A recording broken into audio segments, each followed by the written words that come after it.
سے پہلی وہی جو ہے حضور علیہ السلام پر نازل ہوئی تھی، وہ مقام ہے جسے غار حرا بھی کہا جاتا ہے، جبل نور اور غار حرا۔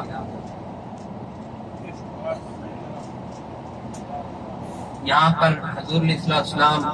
اکثر تشریف لے آتے تھے اور یہیں پہ بیٹھ کر اللہ تعالیٰ کی عبادت کیا کرتے تھے۔ اسی کے اندر ایک چھوٹا سا سوراخ تھا جہاں پر آپ علیہ السلام جب چاہتے، جب بھی یاد کعبہ ستاتی تو آپ علیہ السلام اسی سوراخ سے بیت اللہ شریف کا دیدار کر لیتے تھے۔ دیکھیں بیت اللہ شریف کو نسبت مصطفیٰ بھی ہے، صرف اس لیے ہم نہیں اس کو دیکھنے آتے کہ اللہ وحدہ لا شریک کا گھر ہے، وہ تو سبحان اللہ بہت بڑی بات ہے، مگر اس کو آقا نامدار صلی اللہ علیہ وسلم کی نظروں نے تکا ہے۔ اور یہی بیت اللہ شریف جب میرے آقا و مولا حضور جان عالم صلی اللہ علیہ وسلم کی ولادت ہوئی تو حضرت عبد المطلب کے گھر کی طرف انہوں نے یہ کعبہ شریف جھک گیا تھا، اور دنیا نے دیکھا کہ حضور علیہ السلام کی جب ولادت ہوئی تو اس کے ادب کے لیے، حضور علیہ السلام کی ولادت کے ادب کے لیے کعبہ شریف بھی، بیت اللہ شریف بھی حضرت عبد المطلب کے گھر کی جانب جھکا ہے۔ تو محترم سامعین، اسی نسبت سے بھی ہم دیکھیں گے، اس سے یہ ہے کہ محبت مصطفیٰ اپنے دلوں میں بڑھائے، جو جتنی کوشش کریں۔ حضور علیہ السلام کا فرمان ہے کہ اپنے بچوں کو بھی محبت مصطفیٰ سکھائیں، کلام پاک کی محبت سکھائیں، آل نبی کی محبت سکھائیں۔ تو ہم نے یہی کوشش کرنی ہے انشاءاللہ ہمارے بچے بھی جو ہیں وہ بھی محبت مصطفیٰ میں ہمیشہ اپنی زندگی گزاریں۔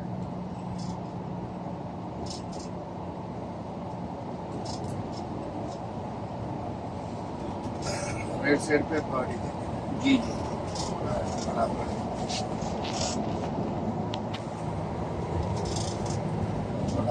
جی جی، یہ اپنے سیدھے ہاتھ کی جانب دیکھیں، جو بڑی پہاڑی ہے اونچی بلند، اس کے اوپر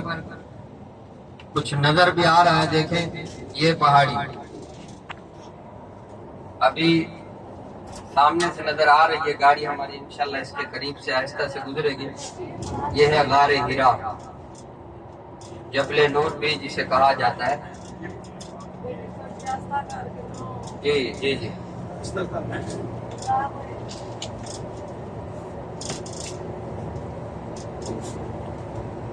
درود پاک بھی پڑھتے رہیں حضور علیہ السلام کی ذات پر۔ یہاں پر آقا نامدار صلی اللہ علیہ وسلم کے قدم لگے اور آپ یہاں تشریف فرما رہتے تھے۔ یہ دیکھیں سامنے سیدھے، اپنے سیدھے ہاتھ کی جانب دیکھیں،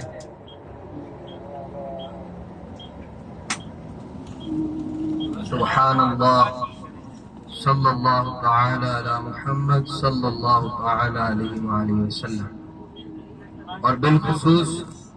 یہ تمام زیارتیں کرتے ہوئے اپنے ڈرائیور کے لیے، بالخصوص جو ہمارے گروپ لیڈر حضرات ہوتے ہیں ان کے لیے خصوصی دعائیں کیا کریں، اور بالخصوص اگر کہیں ہمیں اونچ نیچ ہو بھی جاتی ہے،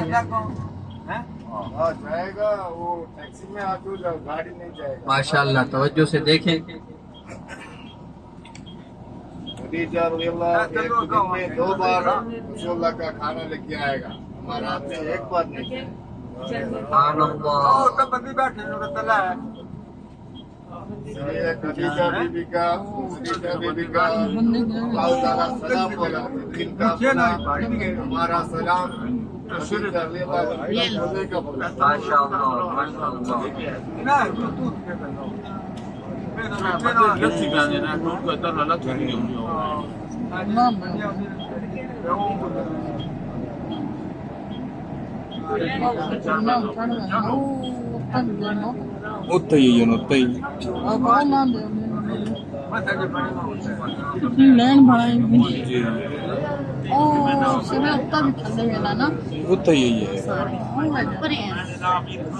سرور کرم آپ اپنی رائٹ سائڈ پر دیکھ رہے ہیں، سیدھے ہاتھ پر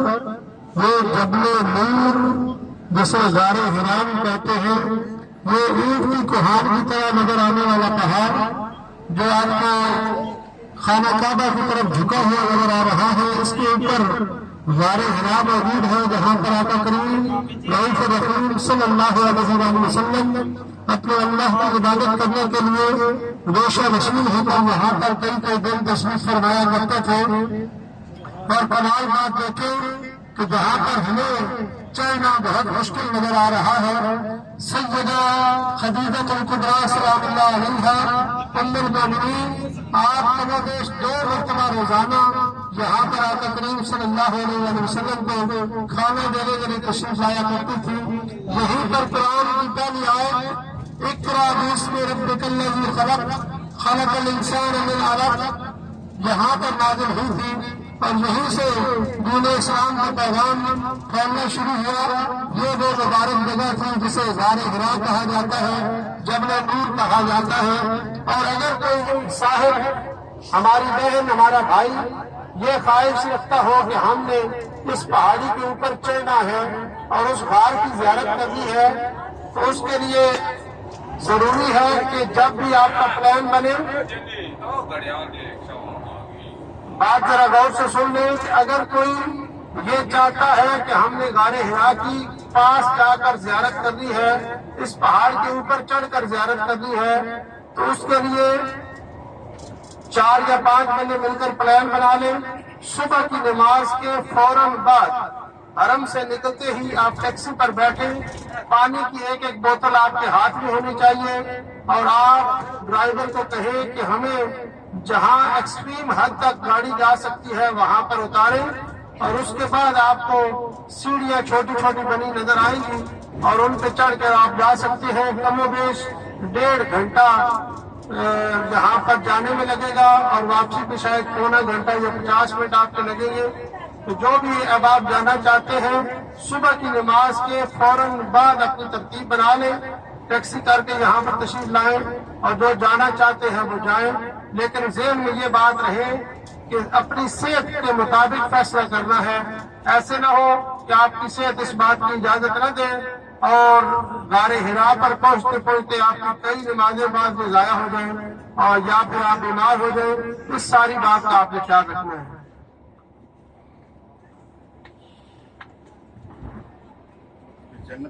ابھی انشاءاللہ جنت المالا قبرستان آئے گا جہاں سیدہ خدیجہ الکبریٰ رضی اللہ تعالیٰ عنہ موجود ہیں، ان کے لیے، ان کے ایثار ثواب کے لیے 1 مرتبہ الحمد شریف اور 3 مرتبہ سورہ اخلاص قل هو اللہ احد پڑھ لیجیے۔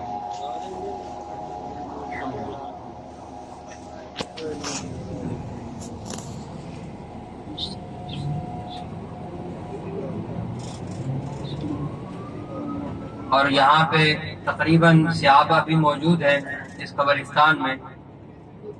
آقا نامدار صلی اللہ علیہ وسلم کے ساتھ صحبت اختیار کرنے والے، آپ صلی اللہ علیہ وسلم کی مجلس میں بیٹھنے والے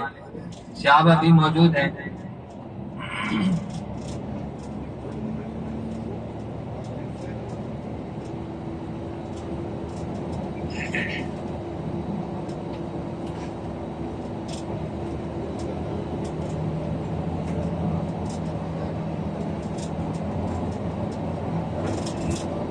سیدہ خدیجہ رضی اللہ تعالیٰ عنہ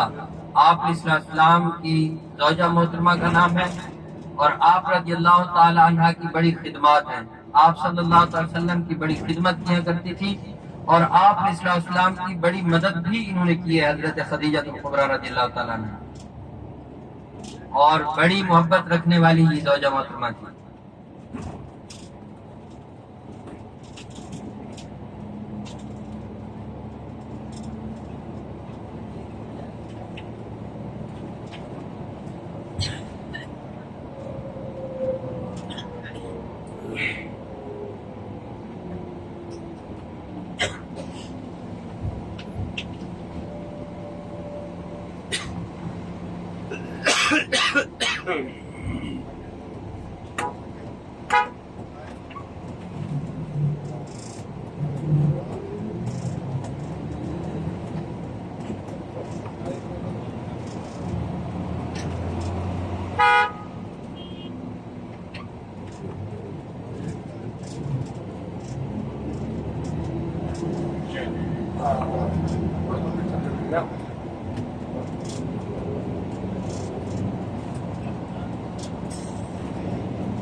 لے کے جائیں گے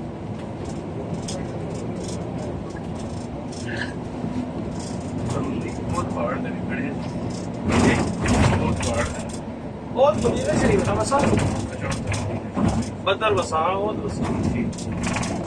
مدینہ شریف تو بڑی زیارات ہوں نا صحیح اے جڑا یہ مکہ شریف تے اسلام دا ابتدائی دور دا گزریا نا مشکل دور ہے جی تے لہذا وہ جگہ جڑیاں ساڑیاں آج دے ارکان جتھا ادا ہوندے ہیں ساجد ہوندے ہیں باقی مدینہ شریف کو انشاءاللہ بہت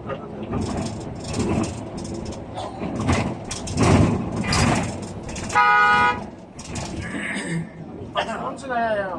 جی سارے کام کیا یہاں یعنی کہ یہ صحیح جی یہ جنت المالا کا اعلان ہے. ابھی آپ اپنے دائیں طرف دیکھیں گے دنیا کا سب سے عظیم قبرستان سب سے بڑا قبرستان جنت المعلا یہ ابھی آپ کے دائیں ہاتھ پر آ رہا ہے. اس کے سینٹر میں سے ایک روڈ بھی گزاری گئی ہے. بہت عظیم ہستیاں یہاں پر مدفون ہیں خصوصی طور پر سیدہ طیبہ خدیجہ الکبریٰ ام المومنین آقا کریم صلی اللہ علیہ وسلم کی عزیز ترین زوجہ محترمہ سب سے پہلی زوجہ آقا کریم صلی اللہ علیہ وسلم آپ کی یہاں پر قبر مبارک موجود ہے. اور یہ ابھی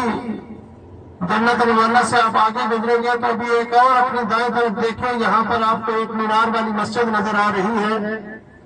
اس مسجد کو مسجد جن کہا جاتا ہے. یہاں پر جنات نے آقا کریم صلی اللہ علیہ وسلم کے ہاتھوں اسلام قبول کیا تھا. صرف نمازوں کے ٹائم پر یہ کھلتی ہے مسجد جن. اپنی دائیں طرف دیکھیں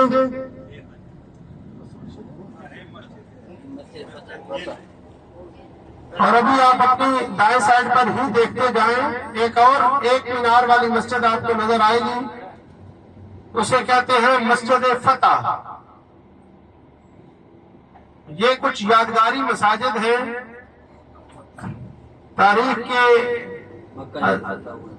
جب فتح مکہ ہوا تھا تو یہاں پر فتح مکہ کے وقت یہاں پر اعلان کیا گیا تھا. آپ کے دائیں ہاتھ پر دیکھ رہے ہیں مسجد فتح. اور ابھی آپ اپنی بائیں سائڈ پر دیکھیں گے الٹے ہاتھ پر دیکھیں گے تو آپ کو ایک اور مسجد نظر آ رہی ہے. اس کا نام ہے مسجد شجر. جب کفار نے آزمائش کے لیے کہا آقا کریم صلی اللہ علیہ وسلم کو کہ اگر آپ اس درخت کو بلائیں اور وہ آپ کے پاس آ جائے تو ہم اسلام قبول کر لیں گے, تو آقا کریم صلی اللہ علیہ وسلم نے اشارہ کیا اور درخت درود پڑھتا ہوا آپ کی خدمت پہ حاضر ہوا. تو یہ اس یادگار کے موقع پر مسجد شجر بنائی گئی ہے. اگر آپ ان تمام زیارات کی اور قریب سے زیارت کرنا چاہتے ہیں تو کسی بھی وقت عصر کی نماز کے بعد تھوڑا سا ٹائم زیادہ ہوتا ہے. جب آپ صفا اور مروہ کرتے ہیں صحیح کرتے ہیں تو مروہ والے دروازے سے بے شک باہر نکلیں اور اپنے ہوٹل کی طرف جانے کی بجائے دوسری طرف چل پڑے. تو جس طرح یہ تمام احباب آ رہے ہیں ان کے ہوٹل اس سائڈ پر ہیں, آپ اسی طرح چلتے ہوئے آئیں گے تو آپ ان تمام جگہوں کی زیارت کر سکیں گے. مسجد شجر کی بھی, مسجد فتح کی بھی, مسجد جن کی بھی, جنت المعلا کی بھی.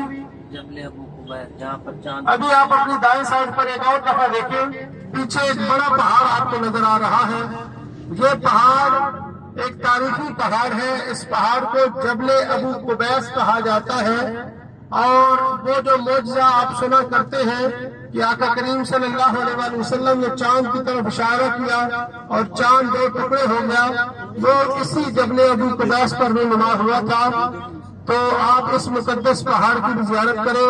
جسے جبل ابو قبیس کہا جاتا ہے. آقا کریم صلی اللہ علیہ وسلم کا ایک عظیم معجزہ جو یہاں پر رونما ہوا تھا, جبل ابو قبیس.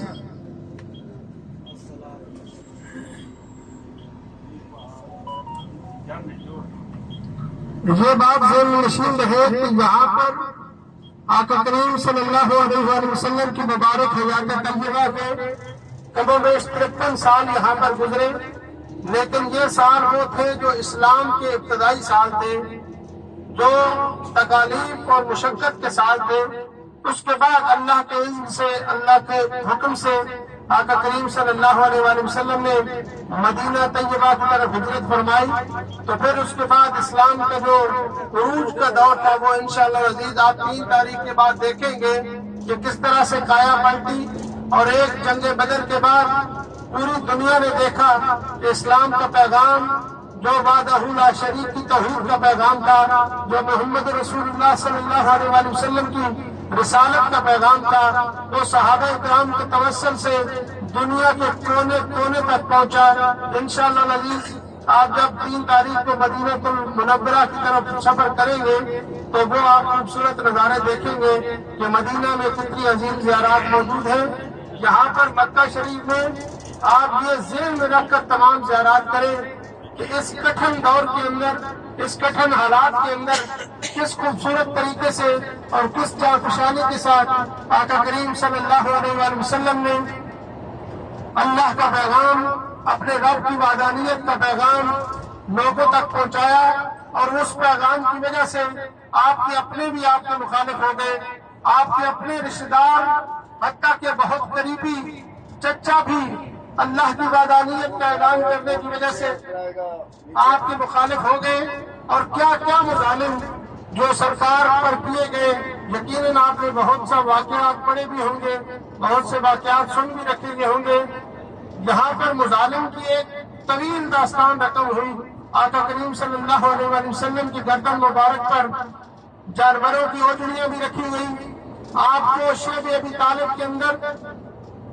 تمام دنیا سے کٹ کر 3 سال آپ کے خاندان کو پتے کھانے پر بھی مجبور کیا گیا۔ آپ پر اتنے مظالم ہوئے کہ جسم مبارک وہ نرم نازک جسم لہو ہو گیا، پاؤں مبارک خون سے تر بتر رہے، لیکن پھر بھی آپ نے اللہ کا پیغام پہنچایا۔ یہاں تک میرے رب نے جبریل امین کی طرف سے پیغام بھیجا کہ اے محمد رسول اللہ صلی اللہ علیہ وسلم، اگر آپ چاہتے ہیں کہ ہم آپ کے دشمنوں کو نیست و نابود کر دیں تو میں ان دونوں پہاڑوں کو آپس میں ملا دیتا ہوں۔ لیکن آقا کریم صلی اللہ علیہ وسلم نے فرمایا کہ میں رحمت للعالمین بن کر آیا ہوں، میرا پیغام محبت ہے۔ یہ لوگ شاید مجھے نہیں جانتے، لیکن میں اپنی نبوت کی آنکھ سے دیکھ رہا ہوں کہ کل ان کی نسلوں کے اندر لا الہ الا اللہ محمد رسول اللہ پڑھنے والے پیدا ہوں گے۔ تو انشاءاللہ تاریخ نے وہ وقت دیکھا ہے، دنیا نے وہ لمحات دیکھے ہیں کہ جب انہی کی نسلوں سے اللہ اور اس کے رسول کا پیغام پھیلانے کا کام اللہ نے لیا، تو یقیناً یہ کام کوئی اتنا آسان کام نہیں تھا جو آقا کریم صلی اللہ علیہ وآلہ وسلم نے کیا۔ لیکن جس شخصیت کو جتنا بڑا اعزاز سے نوازا جاتا ہے، جس شخصیت کو جتنے بڑے مقام سے نوازا جاتا ہے، بلا شک و شبہ ان سے امتحانات بھی اسی طرح بڑے لیے جاتے ہیں۔ اللہ کریم کے حکم سے آقا کریم صلی اللہ علیہ وآلہ وسلم نے یہ خوبصورت پیغامات دنیا جہاں کے اندر پہنچائے، اور آج الحمدللہ آپ مکہ شریف کے اندر ہیں تو دیکھ رہے ہیں کہ روزانہ لاکھوں کی تعداد میں زائرین اللہ اور اس کے رسول کے گھر کی زیارت کے لیے آ رہے ہیں۔ اس رش کے نظارے بھی آپ نے دیکھے ہیں۔ کل جمعۃ المبارک کے وقت آپ نے دیکھا ہوگا کہ کئی لاکھ افراد نے یہاں پر جمعۃ المبارک کی نماز ادا کی۔ جہاں جہاں آپ یہ نظارے دیکھ رہے ہیں، وہیں آپ اپنے ذہن میں یہ بات بھی رکھیں کہ اتنے رش کے باوجود، اتنے رش کی وجہ سے انتظامات کرنے آسان نہیں ہیں۔ یہاں پر ہمیں بہت سی مشکلات کا بھی سامنا کرنا پڑتا ہے۔ اتنے رش کی وجہ سے جہاں پر سارے انتظامات کئی دفعہ دھرے کے دھرے رہ جاتے ہیں، کاروان تمنائے مدینہ کی ٹیم الحمدللہ پوری کوشش کرتی ہے کہ جب آپ لوگ آرام کر رہے ہوتے ہیں، ہم آپ کے لیے اگلے انتظامات کر رہے ہوتے ہیں۔ ہماری کوشش ہوتی ہے کہ ہم آپ کو بہترین سے بہترین سہولیات فراہم کر سکیں۔ ہمارا بجٹ جتنا ہوتا ہے اس کے مطابق ہماری خواہش ہوتی ہے کہ ہم آپ کو فلائٹ بھی بہترین دیں، بہترین سے بہترین جہاز کے اندر بھی آپ سفر کریں، بہترین سے بہترین گاڑیوں کے اندر بھی آپ سفر کریں، بہترین سے بہترین ہوٹلوں میں بھی آپ رہیں، اچھے سے اچھے کھانے بھی آپ کے سامنے پیش ہوں، زیادہ سے زیادہ ٹرانسپورٹ کے باعث آپ کو زیادہ سے زیادہ زیارات بھی کروائی جائیں۔ اس سارے عمل کے درمیان ہماری کوشش ہوتی ہے کہ جتنے بھی آپ کے شایان شان ہم انتظامات کر سکیں ہم کرتے رہیں۔ کوشش بھی پوری ہوتی ہے، لیکن پھر بھی اللہ نہ کرے کہیں پہ ہماری غلطی کمی کوتاہی کی وجہ سے کہیں ہم آپ کے شایان شان انتظامات کرنے میں ہم سے کوئی سستی یا کوتاہی ہو جائے تو برائے کرم آپ بڑے لوگ ہیں، بڑے شہر کے اندر آئے ہیں، بڑا دل رکھتے ہوئے برائے کرم آپ ہماری غلطیوں کو درگزر کیجیے گا اور یہ بات سمجھنے کی کوشش کیجیے گا کہ سارے معاملات میں پیسے سے ہوتے ہیں، نہ سارے معاملات کو اختیارات سے ہوتے ہیں۔ جب اتنا زیادہ رش ہو کسی شہر کے اندر، لاکھوں کے حساب سے افراد روزانہ آ رہے ہو جا رہے ہو، تو کہیں نہ کوئی کمی رہ سکتی ہے۔ ہماری پوری کوشش ہوتی ہے کہ آپ کو کسی قسم کا احساس نہ ہو، آپ کو وہ تمام مواقع فراہم کیے جائیں کہ جس سے آپ اپنی عبادات بھرپور طریقے سے کر سکیں۔ الحمدللہ میں یقین سے کہتا ہوں کہ آپ کو جو ہم نے ماحول دے رکھا ہے اس کے مطابق آپ کی کوئی نماز انشاءاللہ حرم سے قضا نہیں ہوگی، انشاءاللہ آپ کو کسی نماز میں دیر نہیں ہوگی۔ اگر آپ خود سستی کر گئے تو وہ پھر آپ کا اپنا عمل ہے، ہماری طرف سے بہترین سے بہترین سروس دینے کی کوشش کی جا رہی ہے۔ باقی بھی انشاءاللہ مزید پورے سفر میں ہماری خواہش ہے کہ ہم آپ کے لیے اچھے سے اچھے انتظامات کریں۔ اللہ کریم آپ کا یہ سفر آپ کو مبارک کرے اور اس سفر کی مزید جو برکات ہے وہ سمیٹنے کی توفیق عطا فرمائے۔ میرا مالک آپ کے لیے اس پورے سفر کو اتنا مبارک فرما دے کہ کل قیامت کے دن یہ آپ کے لیے اور میرے لیے بخشش کی ضمانت بن جائے۔ روزانہ یہ سفر شاید ہمارے نصیب میں ہو یا نہ ہو، یہ جتنے دن آپ کے رہتے ہیں، جتنے ایام آپ کے باقی ہیں، ان کو اس طرح سے گزارنے کی کوشش کریں، یوں سمجھے کہ یہ شاید ہماری زندگی کے آخری سفر ہو، شاید اس کے بعد ہماری زندگی وفات کرے یا نہ کرے، شاید اس کے بعد ہماری نگاہیں ان خوبصورت جلووں سے فیضیاب ہو سکیں یا نہ ہو سکیں۔ کوشش کریں جتنے ایام باقی ہیں فقط اس انداز سے گزاریں کہ اللہ بھی خوش ہو جائے، اللہ کا محبوب بھی خوش ہو جائے۔ کوشش کریں کہ اپنے آپ کو اس حالت میں رکھیں کہ جیسے آپ اعتکاف کی حالت میں ہیں۔ کوشش کریں کم سے کم بولیں، کم سے کم سوئیں، کم سے کم کھائیں، تاکہ زیادہ سے زیادہ وقت آپ کا اللہ کی عبادت میں گزر سکے۔ یہ لمحات زندگی میں بار بار نہیں آیا کرتے۔ اگر میرے رب نے آپ کو اپنے علم سے یہاں پر بلا دیا ہے تو کوشش کریں کہ آپ کا کوئی لمحہ غفلت میں نہ گزرے، اللہ اور اس کی رسول کی رضا کی خاطر جیے، اللہ اور اس کے رسول کی رضا کی خاطر سوئیں اور جاگیں۔ کوشش کریں کہ یہ ایک پکنک والا ٹور نہ ہو، اس میں یہ نہ سمجھے کہ مجھے ایسی سہولیات ہونی چاہیے تھی، میں دنیا کا اس اسٹینڈرڈ کا بندہ تھا اور مجھے یہ سہولت نہیں ملی، بلکہ ہر وقت یہ سمجھے کہ میں کس قابل تھا اور میرے رب نے کتنا کرم کیا اور مجھے کہاں پر بلا لیا۔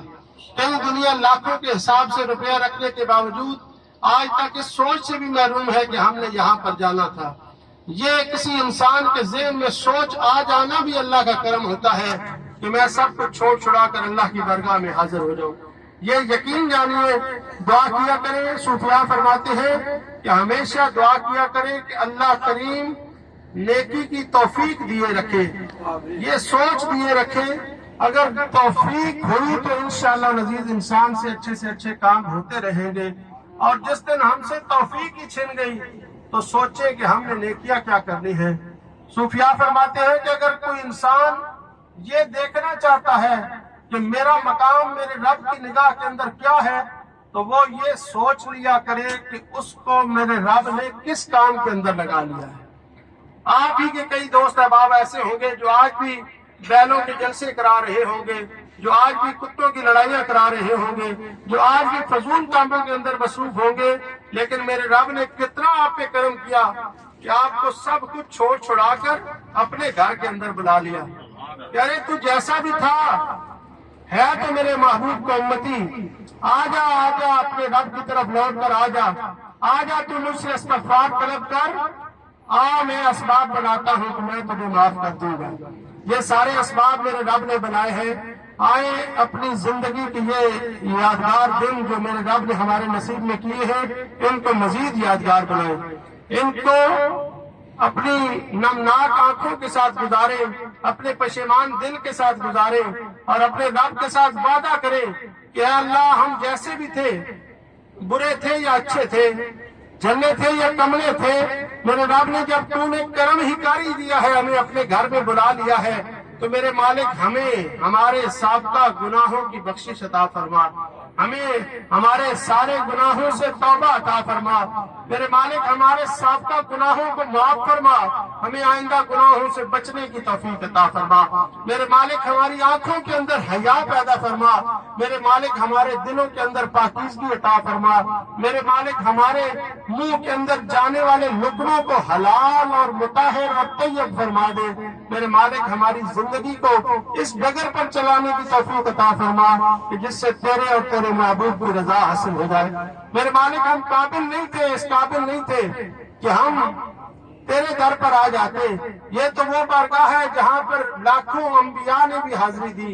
لاکھوں صوفیاء نے بھی حاضری دی، لاکھوں اولیاء نے بھی حاضری دی، اقطاب بھی یہاں پر آئے،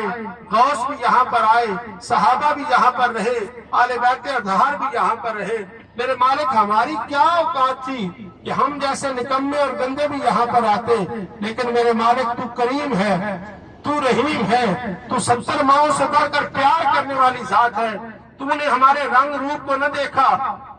تو نے ہمارے کالے دلوں کو نہ دیکھا، تو نے ہمارے گناہوں کو نہ دیکھا، بلکہ اپنے محبوب کا امتی سمجھ کر ہمیں اپنے در پر بلا لیا، اور میرے مالک جب تو نے کرم کار ہی دیا ہے، جب تو نے اسباب بنا ہی دیے ہیں، تو میرے مالک کوئی ایسا سبب اور بھی بنا دے کہ ہماری آئندہ آنے والی زندگی گناہوں سے بچ سکے، ہماری آئندہ آنے والی زندگی میں ایسی خوبصورت تبدیلیاں آ جائیں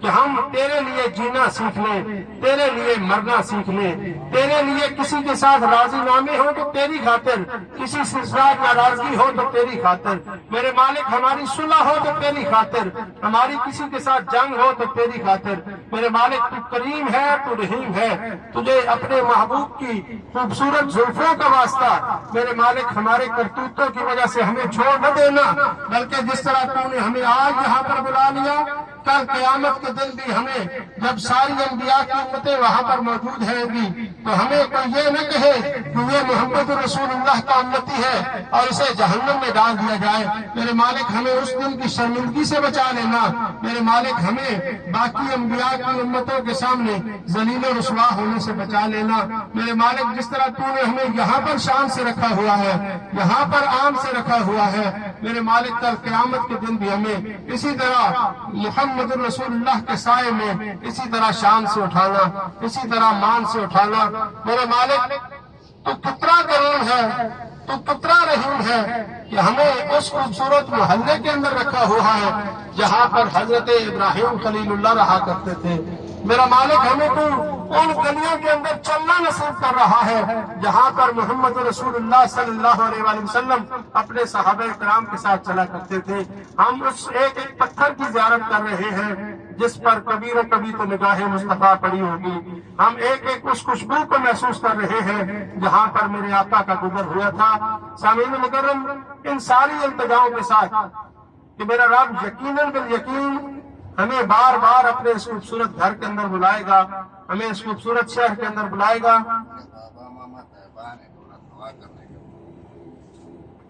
ابھی اس دعا کے ساتھ